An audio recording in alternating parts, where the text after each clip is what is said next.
Hello, hello. Welcome back for another episode of Braving the Mountain podcast.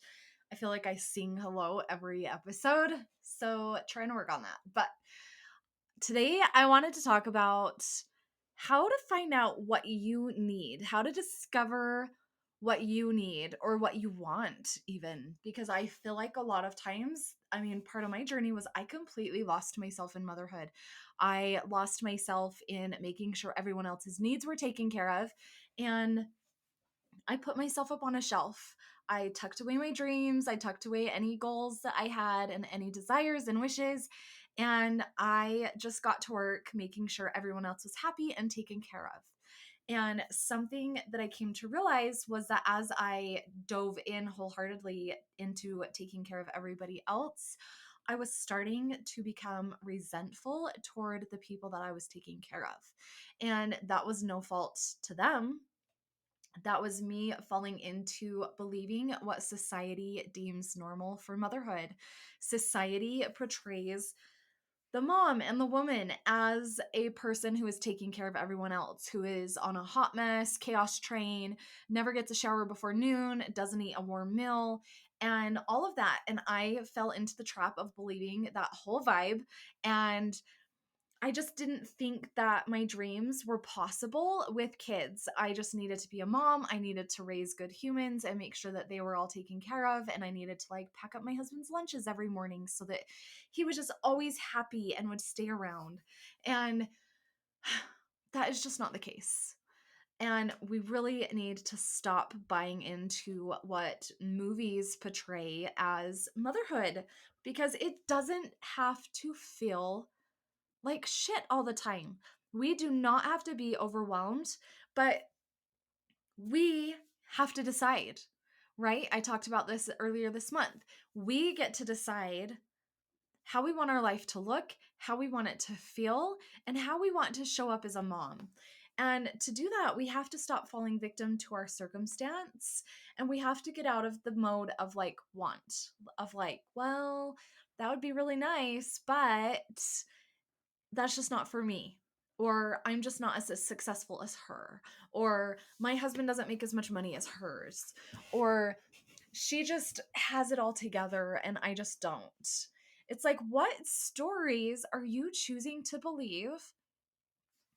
One, that society deems as normal. And two, what stories are you choosing to believe about yourself that maybe aren't true?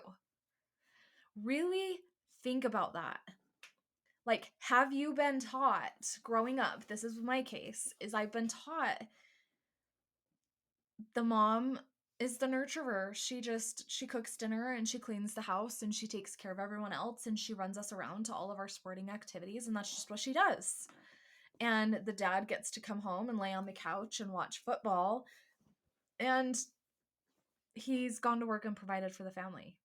And what's interesting about that is I have seen both sides of it because I have been raised also by a single mom working 3 jobs, trying to make ends meet and figure it out. And what I have come to realize is there is choice in all of it. All of it can be chosen. You can let go of what's no longer serving you. But first, you have to really know what you want and desire in life and who you are. So, even if this is going back to your childhood, what types of things did you truly and thoroughly enjoy doing as a child? What did you want to be when you grew up? And where did you fall away from those things? Where did you stop believing that what you wanted to be was even possible or realistic? Did somebody tell you that? Or did you just start to see the examples around you? I feel like a lot of times people tell us, be realistic. No, you need a backup plan.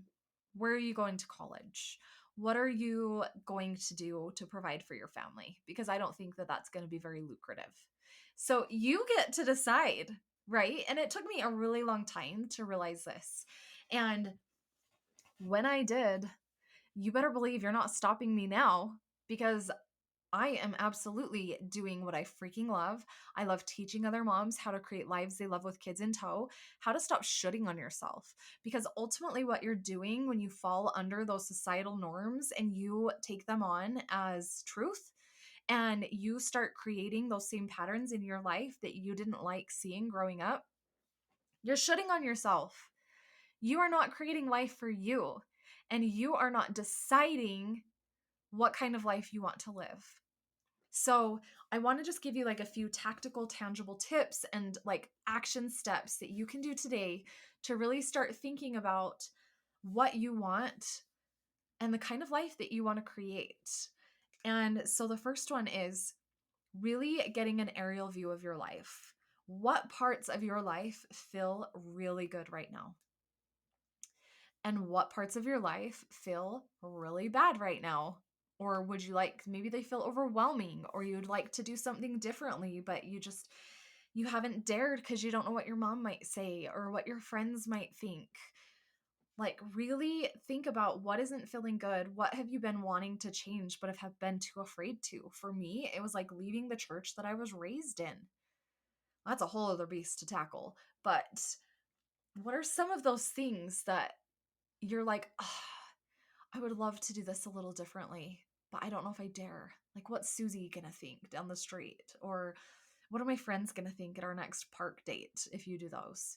Um, you get to decide. So, really thinking about what doesn't feel good and what you want to do differently. And then ask yourself, why do you want to do it differently? Why doesn't it feel good? You get to be so curious about anything and everything that comes up in your life right now and just dive in.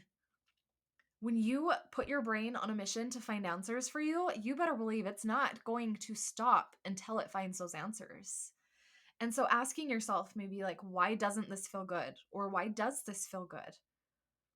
Why do I want to change this to this? Right? And maybe for you, it's like you just going to church hasn't felt good for you. And you're like, it's like a nightmare and I fight with my kids every single week and I'm just like over it. So why do you still go? Is it because you're afraid of what your family might say?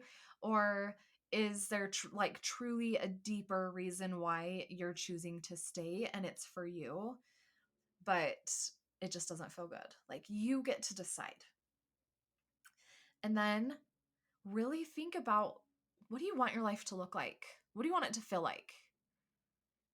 If you had an absolute dream day, what would you do that day? Like, really think about that. Maybe that's really hard for you to picture right now because you haven't had it yet. But would you wake up and have breakfast with your kids and have some good conversation before they leave for school? And then after they leave, maybe you go for a walk or you get a workout in, and then you sit down to do some work. Let's just say maybe you've started a side hustle or a business. You do a little bit of work on that for a couple of hours, and then you enjoy some time in the sunshine, but you're done by the time that your kids get home so that you can chat with them about how their day was and eat an after school snack with them. And then it just feels really good. And they love coming home and telling you all about their day. This is my 9 and 7-year-old, because my 12 and 15-year-old could care less. But they want to come home and tell you about their day. And you just get to pretend like you are so excited about all the little teeny things that happened. And they get to feel really good that their mom listened. Because if we're being honest, my first grader, there's a lot of things that happen in her day that I just don't enjoy listening to all the time, if I'm being completely honest. But I know how good it makes her feel to like get it all off her chest. She is one that needs to be validated until the cows come home. And I'm trying to like teach her to be more solutions oriented and to really think about, solutions to her problems before she brings her problems to somebody else all the time. And it's just interesting to like see all the differences. But it feels good. It feels good to listen and to see her eyes light up and to see her so excited that somebody cares. And so you get to decide how you want to show up for your kids. I want to have a relationship that I didn't have with my mom growing up. Like, we didn't always have the best relationship. And Now I can say in my 30s, it has gotten way better, and I never thought I would see it at the point that it is now. But I want to start that when my kids are young. And that is a conscious choice that I have to make. And it is actually something that I have to work at every single day is I don't know how to be this amazing mom, but I'm sure going to try. I'm going to try my very best. I'm going to be there for my kids and I'm going to show up when they need me and I'm going to do the best that I can. And that's all that we can do. And so it's just really deciding, like, what does your dream day look like? And maybe that is seeing your kids' eyes light up after they go to school and come home and being able to have a conversation with them. And you're not like dreading your whole afternoon. Maybe then they go outside in the afternoon and you've got some neighborhood kids that love to play. And you can sit down and read a book quietly in the sunshine. Or you can get a little more work done on your business. Whatever that looks like for you, you get to decide. But first, it's just becoming aware of the areas of your life that feel good and the areas of your life that don't, and then getting curious about it and asking yourself why. I think that a lot of times we get going through the motions of life and we really don't ever circle back around to ask ourselves, what am I enjoying in my life right now? What am I not enjoying in my life right now? And how can I change what's not feeling good? We just continue to go through the motions because we think it's what we should do. And we think that motherhood should be hard and it should feel overwhelming and that it's just part of the journey. There's just it. This too shall pass. Continue on. And it's not. You get to choose to be really intentional about it. And you get to choose to show up how you want to be as a mom, and then you get to create a life you love with kids in tow and make that happen. And if you are interested in having support on your journey, hit me up in the DMs. Share this podcast in the stories. Tell me your biggest takeaway. I always love to see what people gain from these episodes. And let me know, what is your biggest aha moment? What do you want to shift in your life? Or reach out in the DMs and let's have a conversation. Maybe you're feeling stuck or alone. And let's just have a conversation around it. Let's help you get unstuck and be able to move forward in your life and really enjoy it, because I'm not going to say it's a walk in the park and I'm not going to say it's all sunshine and Skittles. There are hard days, there are ups and downs, there are still struggles. But for the most part, I do not wake up for my day feeling super overwhelmed. I actually wake up for my days feeling pretty excited to see what's in store for me today.